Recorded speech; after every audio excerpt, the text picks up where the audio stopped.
Now, I'd love to bring up our next speakers. Alejandra Castillo, U.S. Assistant Secretary of Commerce for Economic Development. Alejandra Castillo was born in the U.S., was sworn in as U.S. Assistant Secretary of Commerce for Economic Development on August 13th, 2021. She has served in leadership positions for 3 presidents, Biden, Obama, and Clinton. Her professional career spans 2 decades, focusing on creating equitable and inclusive opportunities for all Americans. In 2014, Castillo was appointed by President Obama to serve as the National Director of the Commerce Department's Minority Business Development Agency, MBDA, becoming the first Hispanic woman to lead the agency. During her tenure, she led MBDA's effort to boost the growth and global competitiveness of minority businesses and enterprises, MBE. Under her leadership, MBDA expanded its effort to help MBEs gain access to capital, contracts, and business opportunities, assisting MBEs in growing in size and scale. Alejandra will be joined in conversation with Kelly Macias. I will pass the mic to both of you. Please take it away. Great. Thank you so much. And thank you so much, Assistant Secretary Castillo, for joining us at Power to Fly. We're honored to have you today. Please call me Alejandra. Okay, I will try. So welcome, bienvenida. I'm looking forward to this conversation. One of the things that I came across as I was doing my research for our talk was your LinkedIn page, which described you as a servant leader, a social impact advocate, and a disruptor. And I love that. I felt like we were kindred spirits when I read it. And so I'd love to start with just learning more about you. Can you tell us where you're based, and tell us a little bit about your career journey, how you became a servant leader and a disruptor? So let me start with servant leader. You know, I believe in government. I believe government has a role to play.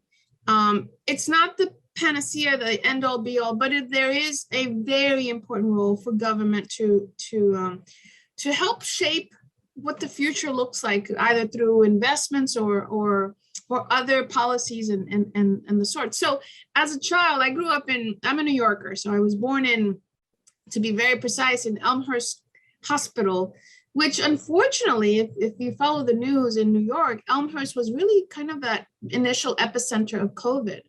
But it's an immigrant community. If you take the 7 train from Times Square all the way over to Flushing, you probably, go through so many different ethnic communities. And that's where I lived. I grew up in Corona, Queens. And my parents were small business owners, right? And I tell folks, as immigrants, your American dream in many ways is starting a business so that you can employ the tío and the tía and the cousins, but most importantly, to gain financial independence. And I think that really shaped my understanding of it. Well, another thing that shaped my understanding was the economy of New York City, right? For those of us who live in cities, we look at the hustle and bustle, and you wonder, and I wondered as a child, where does money come from?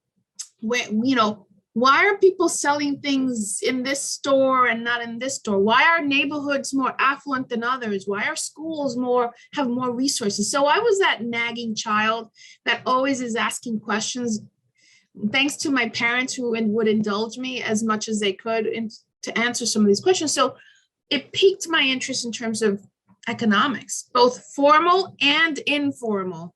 And some of you may know exactly what I'm talking about. So I will tell you that another experience that shaped me was my parents decided to go back to the Dominican Republic after living in the States for 20 plus years. They wanted to go back home. Well, they went back, but they quickly realized that was no longer home. So in many ways, I too was an immigrant, but I was an immigrant in reverse. I was a child from New York City, taken and kind of plopped into the DR, not really knowing the language as much or the culture. And that shaped me. I will never say that equates in any shape or form to the experience that immigrants have coming to the United States, because I recognize that at that moment in my life, I was a very privileged child, but it does shape you, right? So for me, it's been a meandering. I came to DC almost 30 years ago, and I just fell in awe of what can be done and why we need more people of color in the halls of Congress and of the administration doing, thinking about policies and programs. So in a nutshell, my roots are those of working class immigrants. Now I have the incredible opportunity to be leading a bureau within the Department of Commerce. But I still think about that small, that little girl in the 1970s in New York City, where opportunities were not set out for me. So how can I set out opportunities for others now that I have this incredible chance? I hope that gave you some sense of, where I come from. It absolutely did. So first of all, I want to say shout out to Queens. It's my absolute favorite borough in New York. My family is in Tarrytown. So it's really interesting to hear your background. It's this combination of, interest in economics based on your parents' experiences and the work they do and the things that you saw around you, as well as culture and the experience of sort of immigrating in reverse and what that was like. And I was really struck by your last statement, which is how can I like set up opportunities? How can I use my position to set up opportunities for other people? What also really strikes me is your some of the observations around what's happening in the city around you. And for me, as also somebody who has lived in DC, I'm not from DC, but has lived there. There is this really interesting shift of like, wow, everything is not the same opportunity for everyone. And it's very clear as you drive from one neighborhood to another, like what economic opportunities are there for people. So it's exciting to hear that all of that has really inspired your journey into the work that you do. And more importantly, I will tell you, at this moment in time, as we think about the pandemic, as we think about how we're going to get through it, because we're not completely through it. And I have to say, it really broke my heart to see Colin Powell passing today from COVID. We have to be mindful that we're still not completely through it, but we also have to be mindful that once we get through it, it's going to be a different world. And I know that there's a lot of Washington jargon that people hear, reconciliation and budget and the debt ceiling and all of that. But I would invite your listeners to think about, you have to follow what's happening in DC. We're talking about $2 to $3 trillion of money that is going to be invested in communities. The question we must drive is which communities, for what? How are we really designing the next economic evolution of our country? Who is setting those rules of engagement? Are we at the table? Are we actually, and how are we linking those dollars back to our communities so that we are engaged in STEM education, STEM entrepreneurship, and that we are thinking about workforce development for the 21st century? So a lot of questions where answers are still being designed, but this is where we have to be participants in government, right? And that's why I always say I'm a servant leader, because I want to make sure that whether it's through my voice or the voices of others, that somebody's at the table creating a little disruption to make sure that things get done. Yeah, we absolutely need that. I know we had a list of questions, but now something that you said raised something else for me. So what's interesting to me as things open up a little bit more is to see how so much has shifted, right, during this last year and a half. And in particular, I always notice the businesses that I used to go to that are closed now. And particularly because they are smaller businesses, right? I'm not talking about the big chains. I'm talking about the mom and pop sort of stores. And so it's clear to me that things are not going to be the same, right? We're transitioning into something new. So I would love to hear from your perspective, how is your bureau thinking about investing in communities and small businesses, and in particular, thinking about like communities of color. What are you all doing and thinking about and talking about at this point? Yeah, so let me give a little bit. I always like to give a little primer, right? So when you hear the Department of Commerce, it sounds very important, and it is extremely. But I have to tease it out so that people can understand what is the Department of Commerce. So we are a collection of 11 bureaus, huge, like the Census Bureau is part of Commerce. The National Oceanic and Atmospheric Administration, also known as NOAA. They do everything that has to deal with weather and all of that. Huge impact on us, particularly as we're looking at climate change. It's also the US Patent and Trademark. So if you're an entrepreneur or an inventor and you want to protect your intellectual property, you must and you should go to USPTO, US Patent and Trademark, to protect your intellectual property. It's also the National Telecommunication and Information Agency. So all this conversation about broadband is within Commerce, NTIA. It's also the National Institute of Standards and Technology, which is critical because, you know, the way we build things, the way we manufacture things have specific standards so that everything follows, and you know that there's predictability in how things are built and how things are manufactured. So, and also MBDA, which I led during the Obama years, and now EDA, Economic Development Administration. There's also the International Trade Administration. So I can go on, but my point of telling you this is, one, to educate your audience, and two, to tell you that everything has to work. Everything works there's a system to this madness, because along the line of different agencies and what we do is really about communities and how do we create the ecosystem for entrepreneurs to flourish. So let me give you an example. EDA doesn't fund private sector. They don't fund businesses, but we create the ecosystem that you need. Everything from water treatment, wastewater treatment, brick and mortar. We do a lot of workforce development. We do a lot of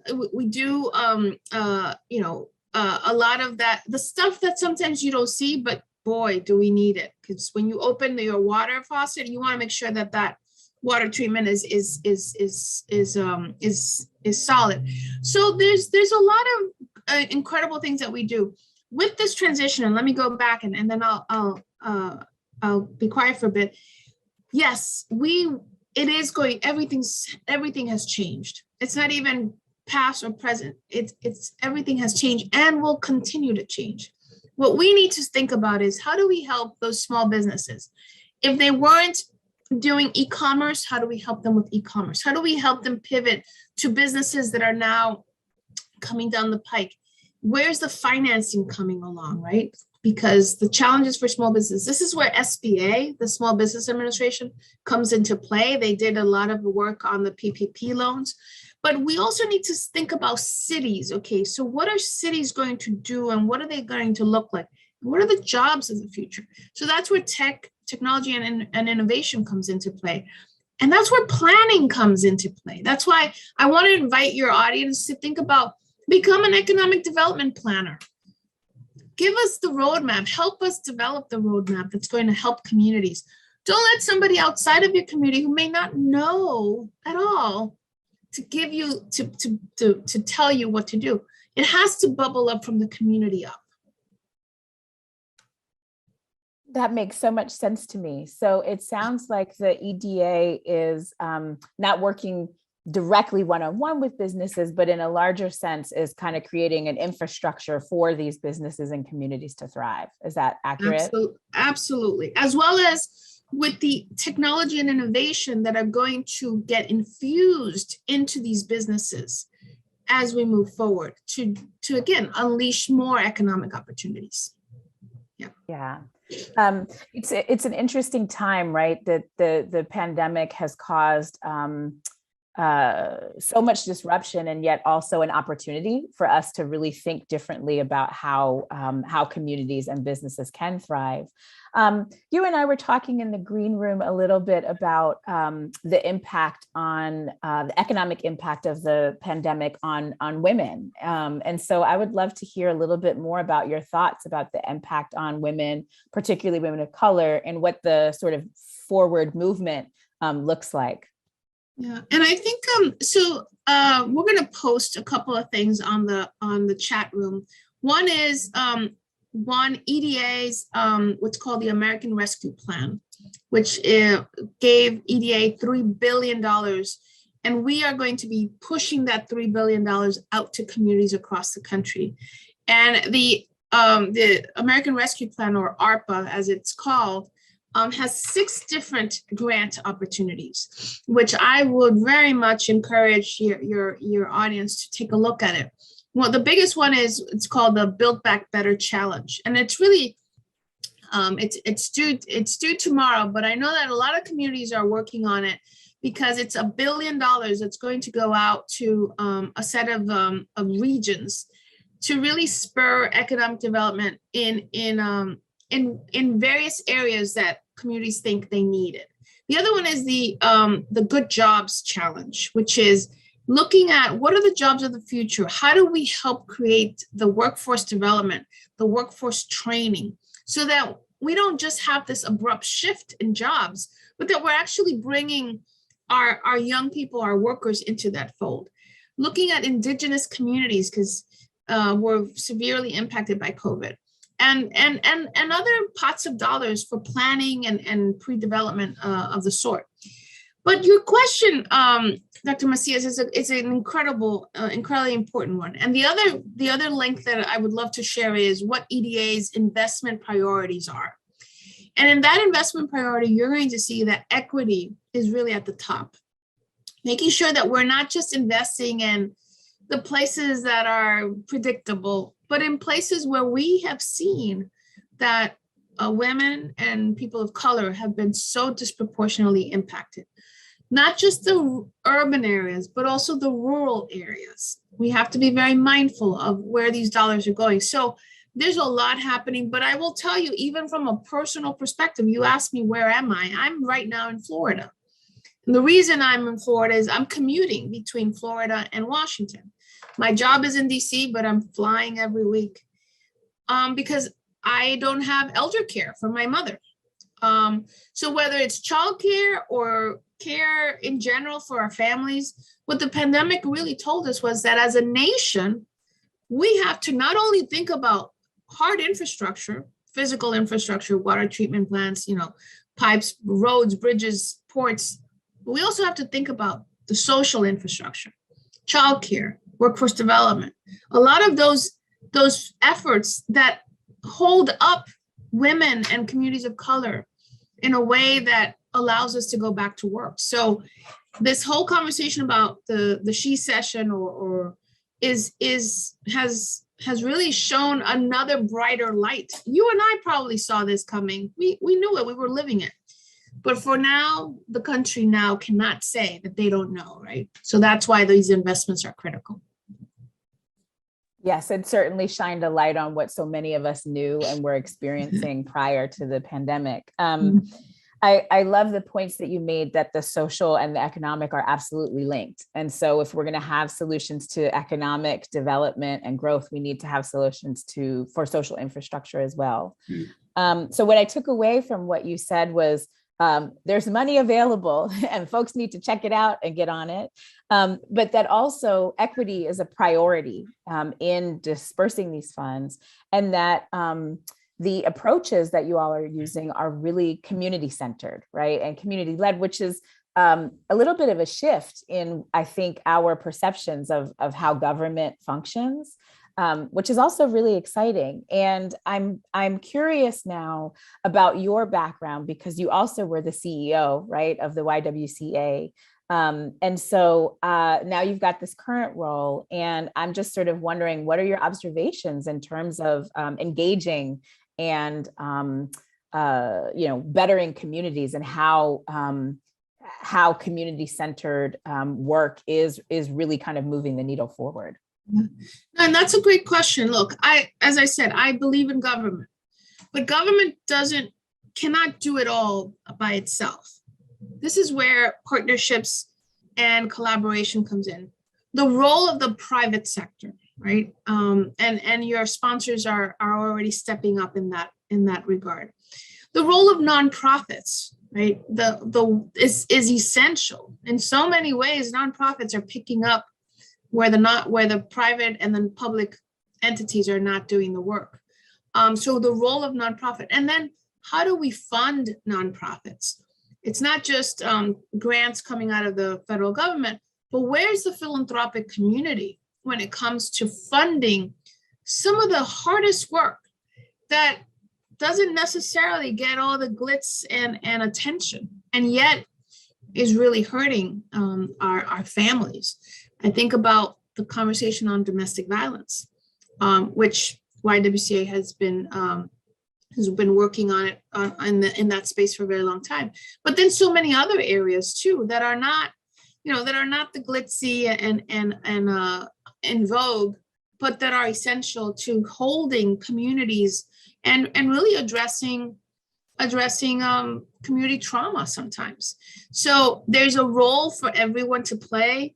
And at this moment in time, no one should be on the sidelines. No one should be standing in the sidelines. Either you're in this game to make sure you're moving the needle, or then, exit. Because right now we need all hands on deck. We need people rowing together with a vision.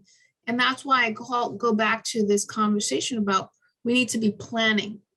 The dollars are going to come down the pike, but do we have the capacity, technical and systems capacity, to be able to leverage these dollars in a way that's going to move the needle? Or are we going to do more of what we did, 2 years ago? As you said it beautifully. The pandemic has changed everything. So we need to look at new ways, new tools, new approaches, new systems to really be able to address the challenges as well as the opportunities that are before us. Yeah, it's exciting actually, and I think very hopeful in a way, because again, we have just new opportunities.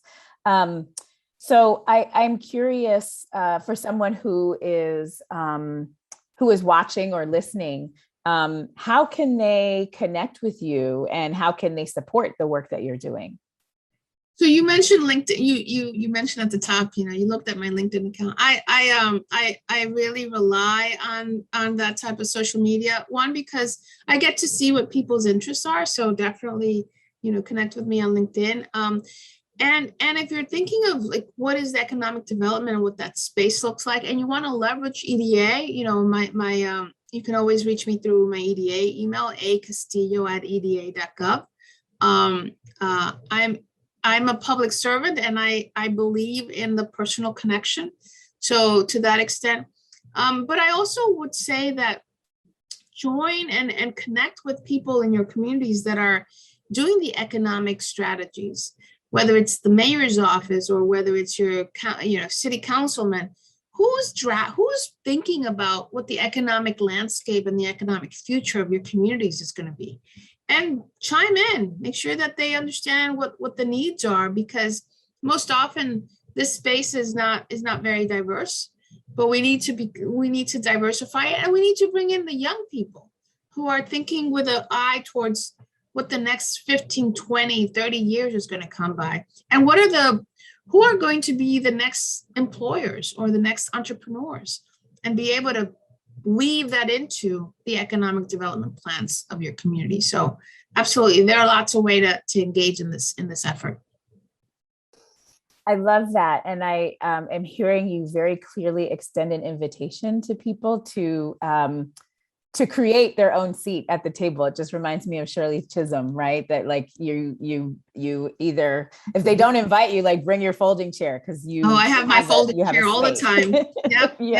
I love that quote. Yep. Yeah. That's a great quote. But to do it also, again, let's we come together with our lived experiences, as well as how do we also take it to the next level of what do we believe are economic opportunities that again, are equitable, that bring access to young people who are feeling the brunt of unemployment, or to individuals who are later in their careers and can't pivot as quickly as we want them to, for a variety of reasons. But how do we make sure that there are opportunities across the board? And you're in California, from what you said in the green room. Our country is very diverse, geographically diverse in so many different ways. And again, I'm going to draw to a sister agency, which is the Census Bureau. The Census Bureau is telling us, almost screaming at us, our country's changing, and it's changing for the better. We're having conversations about diversity, equity, and inclusion in places that, sometimes you don't think about it, but it's the change in population, and that's an asset for the US, in my view, obviously. Absolutely. I actually, you talked about young people a few different times, and I don't hear that very often as part of the conversation around economic development. And so since we have a few minutes, I did want to just ask you, what role do young people play in moving us forward and thinking about what the future looks like? Yeah, so I get this question in a different way, like, where's your hope? And I always say it's the young people, because they are looking at technology and innovation through lenses that I can't. We talked about being immigrants. My generation, we're immigrants to the digital and technological age. They're natives. They see the enormity of technology and innovation, what it can unleash. They're first adopters in so many different ways, particularly young people of color, right? They're first adopters of what comes to the marketplace. So I think that we need to encourage them not just to be consumers of technology and innovation, but creators of technology and innovation. Because another axiom that I use a lot is those who are closest to the problem are also closest to the solution. They can envision ways to solve problems in our communities using and leveraging technology in ways that maybe it'll take me much longer. And I think I'm pretty savvy in that realm. But I think young people, one is, how do we bring them, get them not only, obviously, I will always advocate for college education, but I also recognize that there's apprenticeships, there are technical professions that really can change the outlook and the future of families. So wherever you want to play a role, whether it's in community college, in apprenticeship, in technical schools, in colleges, universities, or PhD, I'm not going to judge. I just want to make sure that we are providing those opportunities. Yeah. I love that you said to encourage them to be creators as well. And I think a lot about, I did my dissertation on how Black women use social media. I think a lot about as users, they're perfectly positioned to be able to talk about what's the future of this look like, what are actually more, usable platforms. And so I love the call to arms to say, like, let's get young people's perspective, let's get them involved in creating and leading us into the future of technology. And I know we're wrapping up, but I want to leave you with this. And when you become that inventor and creator, make sure you protect your intellectual property. And that's where the US Patent and Trademark comes in. So just because we're going to unleash a new cadre of innovators across the country. Yeah. I love that as a final thought, protect your genius. Well, thank you so much, Assistant Secretary Alejandra Castillo. It was really wonderful to be in conversation with you. I thank you for your time. I thank you for your servant leadership. And anytime you are free, you have a open invitation to join us back at Power to Fly. Thank you so much. Thank you. This was a lot of fun. Thank you. Take care.